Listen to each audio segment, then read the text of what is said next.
Good morning, students. Today we are going to see about the introduction of PIC microcontroller. So, what is PIC? PIC is something said to be that programmable interrupt controller or peripheral interrupt controller. And let us see in detail. So, let us see about our introduction of PIC microcontroller and PIC architecture and pipelining and program memories to consideration and register file structures, addressing modes, instruction set, and simple operation of it. So why this pick has been very popular? Because it is very low cost and wide available and larger user base and easy availability for supporting hardware and software tools like assembler debuggers and simulators.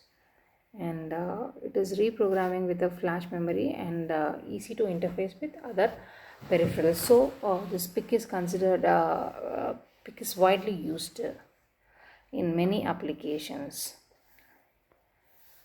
So PIC is said to be your peripheral interface controller that is based on your hardware architecture, and it is an RISC architecture, that is reduced instruction set architecture, and it is a lower end architecture and mid end architecture.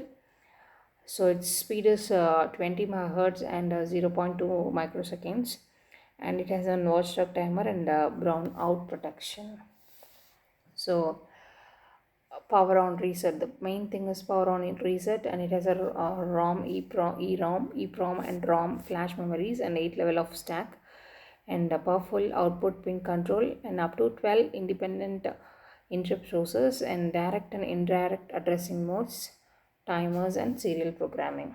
So this is the basic architecture of a PIC microcontroller. It has an oscillator 0 to 20 megahertz, and it has an internal oscillator, an A to D converter, and the A to D converter has a reference voltage that is mentioned here as V reference, and it has a serial peripheral interface and I2C communication, USART. These are the same serial communication which is used in PIC microcontroller. And here we use a modulation technique of PWM and CCP.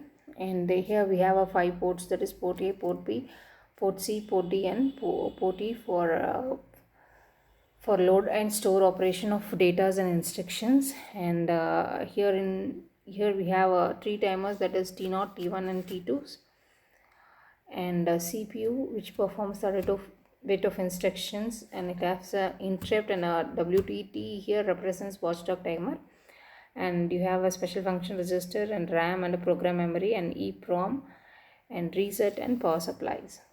So your PIC 16C6 architecture is performance and high performance RISC CPU.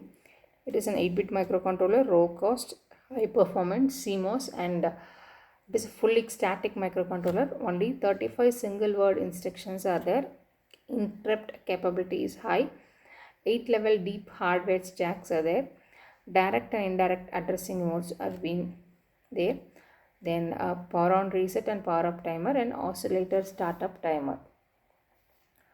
So next is PIC 16C6 architecture. It has an watchdog timer, programmable code protections, power saving sleep modes, selectable oscillator options, low power and high speed CMOS and EPROM and ROM technology, fully static design, and wide operation voltage ranges from 2.5 volt to 6 volt, commercial, industrial and extended temperature ranges, and low power consumption.